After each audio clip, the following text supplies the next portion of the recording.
আসসালামু আলাইকুম ওরহমতুল্লাহ। প্রিয় দর্শক, আজকের এই ভিডিওতে আপনারা জানতে পারবেন আবু জাহেল সহ 11 জন পাপিষ্ট নবী করিম সাল্লাল্লাহু আলাইহি ওয়াসাল্লামকে হত্যা করার জন্য নবীজির বাড়ি ঘেরাও করেছিল। অতঃপর কি হয়েছিল, স্কিপ না করে সম্পূর্ণ ভিডিওটি দেখুন। একদিকে নবী করিম সাল্লাল্লাহু আলাইহি ওয়াসাল্লাম যখন হিজরতের প্রস্তুতি গ্রহণ করতে থাকলেন, অন্যদিকে মক্কার পাপিষ্টরা দারুন নাদওয়ার সিদ্ধান্ত বাস্তবায়নের প্রস্তুতি গ্রহণ করতে থাকল। উদ্দেশ্য সাধনের জন্য নিম্ন তালিকাভুক্ত 11 জন পাপিষ্টকে নির্বাচন করা হলো। তাদের নাম হচ্ছে যথাক্রমে: নম্বর 1 আবু জাহেল ইবনে হিশাম, নম্বর 2 হাকাম ইবনে আবিল আস, নম্বর 3 উকুবা ইবনে আবু মুইত, নম্বর 4 নজর ইবনে হারিস, নম্বর 5 উমাইয়া ইবনে খালফ, নম্বর 6 জামআ ইবনে আসওয়াদ, নম্বর 7 তুয়াইমা ইবনে আদি, নম্বর 8 আবু লাহাব, নম্বর 9 উবাই ইবনে খালফ, নম্বর 10 নুবাই ইবনে হাজ্জাস এবং তার ভাই, নম্বর 11 মুনাব্বি ইবনে হাজ্জাস। নবী করিম সাল্লাল্লাহু আলাইহি ওয়াসাল্লামের স্বভাবগত অভ্যাস ছিল তিনি ইশার নামাজের পর রাতের প্রথম প্রহরে ঘুমিয়ে যেতেন এবং অর্ধরাতে জেগে মসজিদুল হারামে চলে যেতেন। রাসূল সাল্লাল্লাহু আলাইহি ওয়াসাল্লাম সেখানে তাহাজ্জুদের নামাজ আদায় করতেন। নবী করিম সাল্লাল্লাহু আলাইহি সাল্লাম হযরত আলী রাদিয়াল্লাহু তাআলা আনহুকে বললেন, তুমি আমার এ সবুজ হাজরামি চাদর গায়ে দিয়ে আমার বিছানায় ঘুমিয়ে থাকো, তারা তোমার ক্ষতি করতে পারবে না। অতঃপর রাতের 1/3 গত হলো, ধরণীতে নিস্তব্ধতা নেমে এলো এবং অধিকাংশ মানুষ ঘুমিয়ে পড়ল। এমন সময় উল্লেখিত ব্যক্তিবর্গ অতি গোপনে নবী করিম সাল্লাল্লাহু আলাইহি সাল্লামের বাড়িতে হাজির হলো। তাকে বাধা দেওয়ার জন্য তারা নবী করিম সাল্লাল্লাহু আলাইহি ওয়াসাল্লামের ঘরের দরজায় অবস্থান করল। তাদের ধারণা ছিল নবী করিম সাল্লাল্লাহু আলাইহি সাল্লাম ঘুমিয়ে আছেন। তিনি যখনই বের হবেন তারা তার উপর ঝাঁপিয়ে পড়ে তাদের চক্রান্ত বাস্তবায়ন করবে। তাদের এ ঘৃণ্য পরিকল্পনা বাস্তবায়ন ও কার্যকর করার ব্যাপারে তাদের অবস্থা এতই দৃঢ় ছিল যে কিছুক্ষণের মধ্যেই তারা কেল্লা ফতে করে দেবে। আবু জাহেল চরম অহংকার, উপহাস ও তাচ্ছিল্যের সঙ্গে রাসূল সাল্লাল্লাহু আলাইহি ওয়াসাল্লামের গৃহ ঘেরাওকারী আপন সঙ্গীদের বলল, মুহাম্মদ বলেছে যে যদি তোমরা তার ধর্মে প্রবেশ করো, তার অনুসরণ করো, তাহলে অনারবদের উপর আরবদের শাসন ক্ষমতা প্রতিষ্ঠিত হয়ে যাবে। মৃত্যুর পরে আবার যখন তোমাদের ওঠানো হবে তখন উর্দুনের বাগানসমূহের মতো বাগান দেওয়া হবে। আর যদি তোমরা তা না করো তাহলে তার পক্ষ থেকে তোমাদের উপর হত্যাযজ্ঞ চালানো হবে। আর এ অবস্থায় মৃত্যুর পর আবার যখন তোমাদের ওঠানো হবে তখন ঠিকানা হবে জাহান্নাম। সেখানে নাকি অনন্তকাল জাহান্নামের আগুনে জ্বলতে হবে। জঘন্যতম এ পাপাচার অনুষ্ঠানের জন্য নির্ধারিত সময় ছিল, এজন্য তারা রাত জেগে সময় কাটাচ্ছিল এবং নির্ধারিত সময়ের জন্য প্রতীক্ষা খাড়চ্ছিল। কিন্তু আল্লাহ তাআলার ব্যবস্থাই হচ্ছে চূড়ান্ত এবং তার বিজয় হচ্ছে প্রকৃত বিজয়। তারই একক ইখতিয়ারে রয়েছে আসমান ও জমিনের একচ্ছত্র আধিপত্য। তিনি যা চান তাই করেন। তিনি যাকে বাঁচাতে চান কেউ তার কেশাগ্র স্পর্শ করতে পারে না। আবার তিনি যাকে পাকড়াও করতে চান পৃথিবীর কোনো শক্তি তাকে রক্ষা করতে পারে না। এ প্রসঙ্গে নিম্নের আয়াতে নবী করিম সাল্লাল্লাহু আলাইহি ওয়াসাল্লামকে মহান আল্লাহ তাআলা সম্বোধন করে বলেছেন।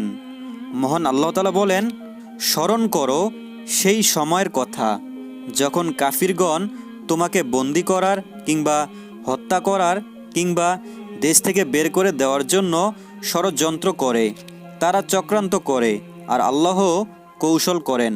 আল্লাহই সর্বশ্রেষ্ঠ কৌশলী। কুরাইশ মুশরিকরা তাদের দুরভিসন্ধি বাস্তবায়নের জন্য সর্বাত্মক প্রচেষ্টা চালিয়েও চরমভাবে ব্যর্থ হয়ে গেল। উন্মুক্ত জিঘাংসু শত্রু পরিবেষ্টিত। নবী করিম সাল্লাল্লাহু আলাইহি ওয়াসাল্লাম হযরত আলী রাদিয়াল্লাহু তাআলা আনহুকে বললেন, তুমি আমার এ সবুজ হাজরামি চাদর গায়ে দিয়ে আমার বিছানায় ঘুমিয়ে থাকো, তারা তোমার ক্ষতি করতে পারবে না। নবী করিম সাল্লাল্লাহু আলাইহি ওয়াসাল্লাম এ চাদর গায়ে দিয়েই শুয়ে থাকতেন। অতঃপর রাসূল সাল্লাল্লাহু আলাইহি ওয়াসাল্লাম গৃহের বাহিরে গমন করলেন এবং মুশরিকদের কাতার ফেরে এক মুষ্টি কঙ্করযুক্ত মাটি নিয়ে তাদের মাথার উপর ছড়িয়ে দিলেন।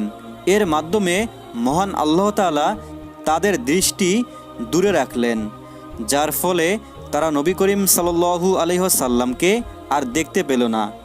এ সময় তিনি এ আয়াতে কারিমাটি পাঠ করেছিলেন, ওয়াজআলনা মিন বাইনি আইদিহিম সাদ্দা ওয়া মিন খালফিহিম সাদ্দা ومن خلفهم سدا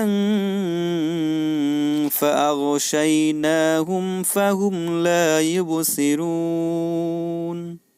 তাদের সামনে আমি একটা বাধার প্রাচীর দাঁড় করিয়ে দিয়েছি আর পিছনে একটা প্রাচীর, অপরন্ত তাদেরকে ঢেকে দিয়েছি, কাজেই তারা দেখতে পায় না। সূরা ইয়াসিন আয়াত 9। এ সময় এমন কোনো মুশরিক বাকি ছিল না যার মাথায় তিনি মাটি নিক্ষেপ করেননি। তারপর তিনি হযরত আবু বকর রাদিয়াল্লাহু তাআলা আনহুর গৃহে গমন করলেন এবং কিছুক্ষণের মধ্যেই তাকে সঙ্গে নিয়ে ইয়ামান অভিমুখে যাত্রা করলেন। অতঃপর রাতের অন্ধকার থাকতেই তারা মক্কা থেকে কয়েক মাইল দূরে সাওর নামক পর্বত গুহায় গিয়ে পৌঁছালেন। এদিকে অবরোধকারীরা রাত 12টার অপেক্ষা করছিল, কিন্তু তার আগেই তাদের নিকট তাদের ব্যর্থতা ও অক্ষমতার সংবাদ পৌঁছে গেল।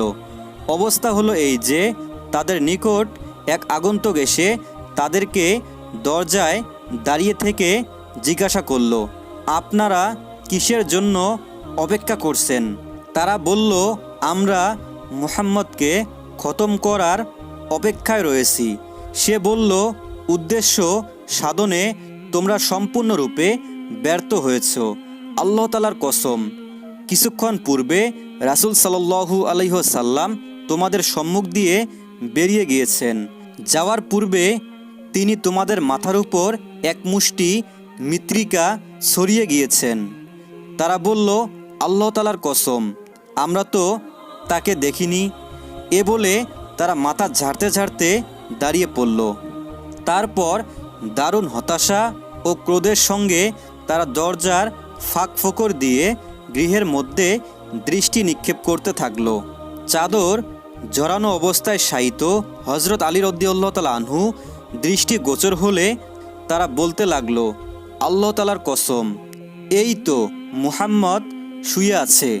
তিনি শুয়ে আছেন এ ভ্রান্ত বিশ্বাস নিয়েই তারা সেখানে সকালের জন্য অপেক্ষা করতে থাকলো।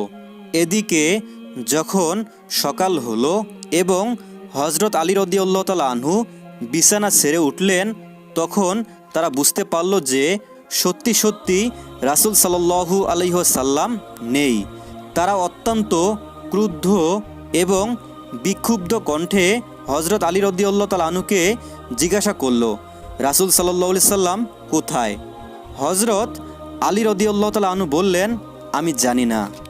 নবী করিম সাল্লাল্লাহু আলাইহি ওয়াসাল্লাম 27শে সফর নবুয়তের 410 সাল মোতাবেক 12-13 সেপ্টেম্বর 622 খ্রিস্টাব্দ মধ্যরাতের সামান্য কিছু সময় পর নিজ গৃহ থেকে বাইর হয়ে জানমালের ব্যাপারে সর্বাধিক নির্ভরযোগ্য সঙ্গী হযরত আবু বকর রাদিয়াল্লাহু তাআলা আনহুর গৃহে গমন করেছিলেন এবং সেখান থেকে পিছনের একটি জানালা দিয়ে বাইর হয়ে দুজনই পথ বেয়ে অগ্রসর হতে থাকেন, যাতে রাতের অন্ধকার থাকতেই তারা মক্কা নগরীর বাহিরে চলে যেতে সক্ষম হন।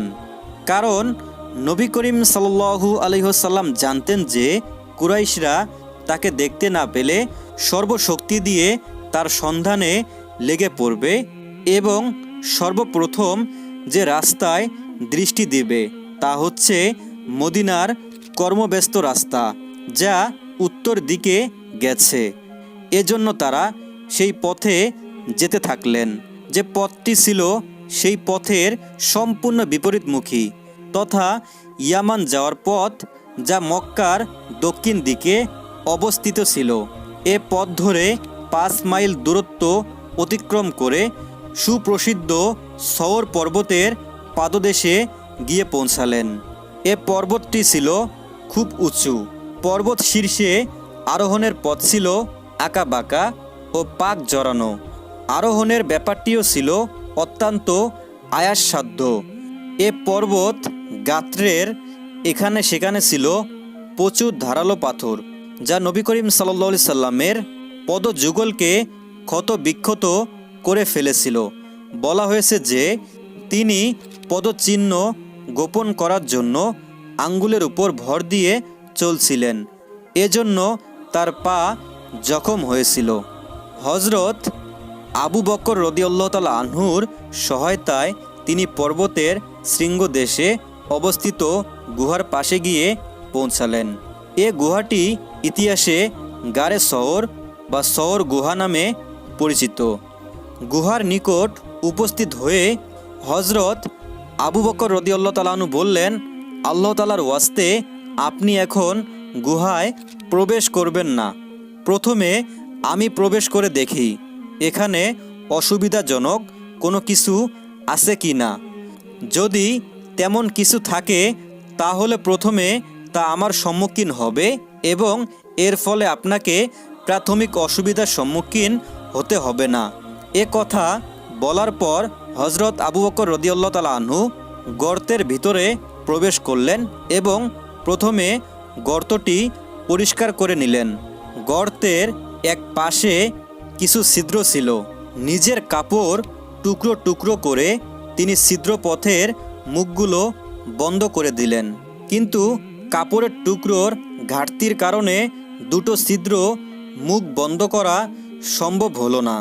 হজরত আবু বকর রাদিয়াল্লাহু তাআলা আনহু ছিদ্র দুটোর মুখে নিজ পদদা স্থাপন করার পর ভিতরে আগমনের জন্য নবী করিম সাল্লাল্লাহু আলাইহি ওয়াসাল্লামের নিকট আরজ করলেন।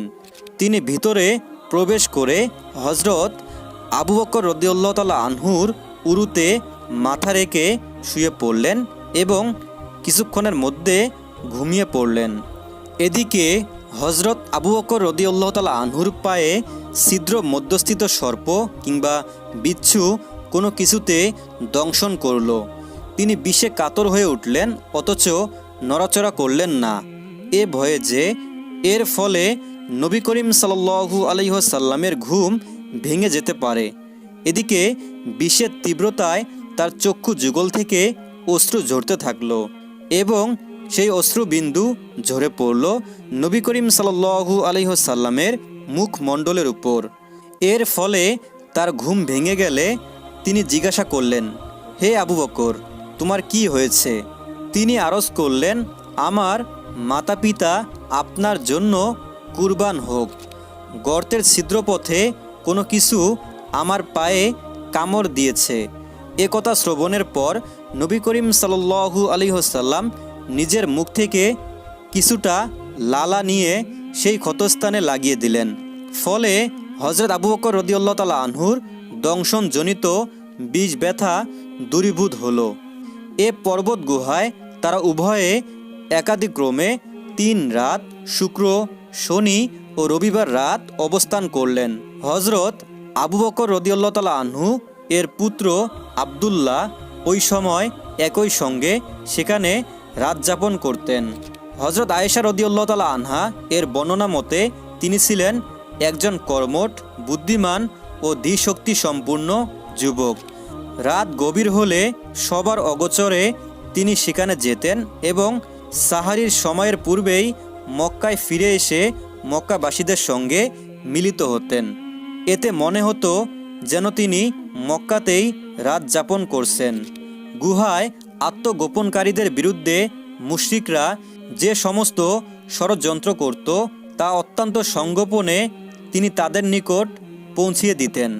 এদিকে হজরত আবু বকর রাদিয়াল্লাহু তাআলা আনহু এর গোলাম আমির ইবনে ফুয়াইরা পর্বতের ময়দানে ছাগল চরাতো এবং যখন রাতের এক অংশ অতিবাহিত হয়ে যেত তখন সে ছাগল নিয়ে গারে শহরের নিকটে যেত এবং আত্মগোপনকারী রাসূল সাল্লাল্লাহু আলাইহি ওয়াসাল্লাম এবং তার সাহাবীকে দুগ্ধ পান করাতো। আবার প্রভাত হওয়ার প্রকালে সে ছাগলের পাল নিয়ে দূরে চলে যেত। পরপর 3 রাতেই সে এমন করল। আবদুল্লাহ ইবনে আবু বকরের গমনাগমন পথে তার পদচিহ্নগুলো যাতে মিশে যায় এজন্য আমির ইবনে ফুয়াইরা সে পথে ছাগল খেদিয়ে নিয়ে যেত। এদিকে কুরাইশদের অবস্থা এই ছিল যে নবী করিম সাল্লাল্লাহু আলাইহি ওয়াসাল্লামকে হত্যার উন্মাদনায় উন্মুক্ত অবস্থায় রাত অতিবাহিত করার পর প্রভাতে যখন তারা নিশ্চিতভাবে জানতে পারল যে তিনি তাদের আয়ত্তের বাহিরে চলে যেতে সক্ষম হয়েছেন তখন তারা একদম দিশেহারা হয়ে পড়ল এবং ক্রোধের আতিশয্য ফেটে পড়তে চাইল। তাদের ক্রোধের প্রথম শিকার হলেন হজরত আলী রাদিয়াল্লাহু তাআলা আনহু। তাকে টেনে হেঁচড়ে কাবা গৃহ পর্যন্ত নিয়ে গেল এবং প্রায় 1 ঘন্টা যাবৎ তার উপর নানাভাবে নির্যাতন চালালো যাতে তার নিকট থেকে তাদের দুজনের সম্পর্কে খোঁজ খবর কিছুটা সংগ্রহ করা সম্ভব হয়। কিন্তু তার কাছ থেকে কোনো সংবাদ গ্রহণ করা সম্ভব না হওয়ায় হজরত আবু বকর রাদিয়াল্লাহু তাআলা আনহুর গৃহের উদ্দেশ্যে যাত্রা করল এবং সেখানে গিয়ে দরজায় করাঘাত করল। দরজায় করাঘাত শুনে হজরত আসমা বিনতে আবু বকর রাদিয়াল্লাহু তাআলা আনহু বের হলেন। তারা তাকে জিজ্ঞাসা করল, তোমার পিতা কোথায় আছেন? তিনি বললেন, আল্লাহই ভালো জানেন, আমি জানি না আব্বা কোথায় আছেন। এতে কম বখত খপিস আবু জাহেল তার গলুদেশে এমন জোরে চপেটাঘাত করল যে সে ব্যথার চোটে চিৎকার করে উঠল এবং তার কানের বালি খুলে পড়ে গেল। তারপর কুরাইশরা একটি তড়িঘড়ি সভা করে সর্বসম্মতভাবে সিদ্ধান্ত গ্রহণ করল যে তাদের ধরার জন্য অতি বিলম্বে সম্ভাব্য সর্বপ্রকার ব্যবস্থা অবলম্বন করা হোক। ফলে মক্কা থেকে বেরিয়ে যেদিকে যত পথ গেছে সমস্ত পথেই অত্যন্ত কড়া সশস্ত্র পাহারা বসিয়ে দেওয়া হলো। সর্বত্র এ ঘোষণাও প্রচার করে দেওয়া হলো যে যদি কেউ রাসূল সাল্লাল্লাহু আলাইহি ওয়াসাল্লাম এবং আবু বকরকে অথবা দুজনের যে কোনো একজনকে জীবন্ত কিংবা মৃত অবস্থায় হাজির করতে পারবে তাকে 100 উষ্ট্রের সমন্বয়ে একটি অত্যন্ত মূল্যবান পুরস্কার প্রদান করা হবে। এই প্রচারণার ফলে বিভিন্ন বাহনারোহী পদাতিক ও পদচিহ্ন বিশারদগণ অত্যন্ত জোরে সোরে অনুসন্ধান কাজ শুরু করে দিল। প্রান্তর, পর্বতমালা, শস্যভূমি, বিরান অঞ্চল সর্বত্রই তারা অনুসন্ধান কাজ চালিয়ে যেতে থাকলো, কিন্তু ফল হলো না কিছুই। নবী করিম সাল্লাল্লাহু আলাইহি ওয়াসাল্লাম ও হজরত আবু বকর রাদিয়াল্লাহু তাআলা আনহু যে পর্বত গুহায় আত্মগোপন করেছিলেন, অনুসন্ধানকারীগণ সে গুহার প্রবেশ পথের পার্শ্বদেশে পৌঁছে গেল, কিন্তু আল্লাহ আপন কাজে জয়ী হলেন।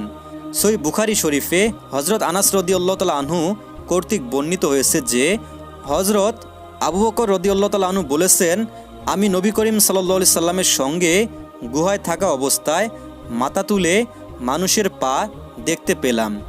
আমি বললাম, হে আল্লাহ রসুল সাল্লাল্লাহু আলাইহি ওয়াসাল্লাম, তাদের মধ্যে কেউ যদি শুধু নিজ দৃষ্টি নিচের দিকে নামায় তাহলেই আমাদেরকে দেখে ফেলবে। তিনি বললেন, আবু বকর চুপচাপ থাকো, আমরা দুজন, আর তৃতীয়জন আছেন আল্লাহ তাআলা। অন্য একটি বর্ণনার ভাষা এমন যে হে আবু বকর, এমন দুজন লোক সম্পর্কে তোমার কি ধারণা যাদের তৃতীয়জন হলেন আল্লাহ? প্রকৃত কথা হচ্ছে এটি ছিল একটি মুজিজা, অলৌকিক ঘটনা যা আল্লাহ তাআলা তার রাসূল সাল্লাল্লাহু সাল্লামকে প্রদান করেছিলেন। কাজেই অনুসন্ধানকারীগণ সে সময় ব্যর্থ মনোরথ হয়ে ফিরে যেতে বাধ্য হলো, যেখানে রাসূল সাল্লাল্লাহু আলাইহি ওয়াসাল্লাম ও তাদের মধ্যে ব্যবধান ছিল কয়েক ফুটেরও কম। প্রিয় বন্ধুরা, ভিডিওটি ভালো লাগলে একটি লাইক দিতে পারেন। আর এরকম ইসলামিক নিত্য নতুন ভিডিও পেতে আমাদের এই ছোট্ট চ্যানেলটি সাবস্ক্রাইব করে সাথেই থাকবেন ইনশাআল্লাহ।